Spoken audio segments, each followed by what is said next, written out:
Select the one sentence that best meets the requirements of standard written English. Taking a look at our choices, we can see that this sentence deals with what's called a conditional past, or a hypothetical past situation. For example, if I had studied, I would have passed the exam.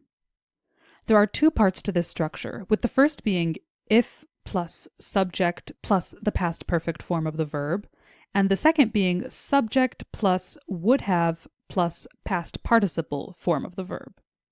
Let's apply this concept using our example, then see how it fits in with our current sentence.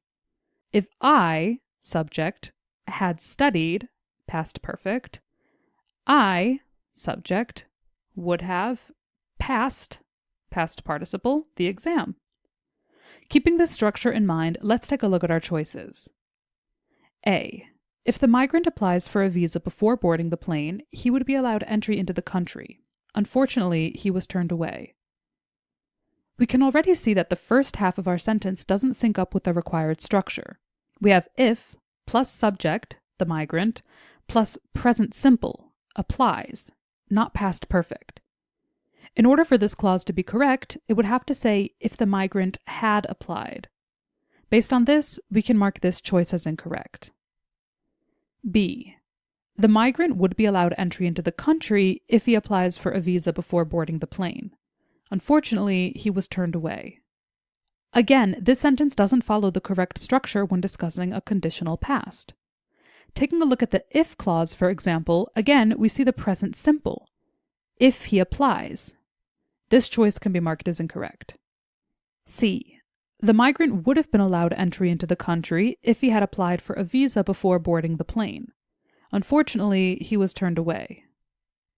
This sentence follows the conditional past structure. Taking a look at our if clause, we see if, the subject, he, and the past perfect, had applied. The second clause follows the structure as well. We see the subject, the migrant, would have, and past participle, been allowed. However, although this sentence follows the correct conditional past structure, we do see a grammar error, a comma following country. When the if clause follows the would have clause, no comma is necessary. It is only when we start the sentence with the if clause that we need to separate the two clauses with a comma, like we saw in our example sentence.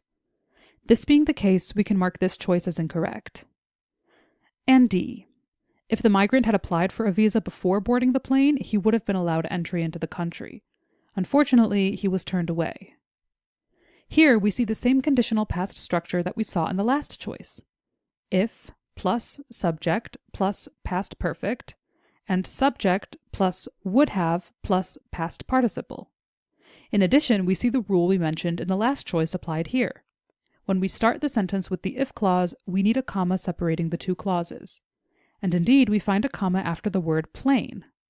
This being the case, we can see that this choice is correct, and we can go ahead and mark choice D as our final answer.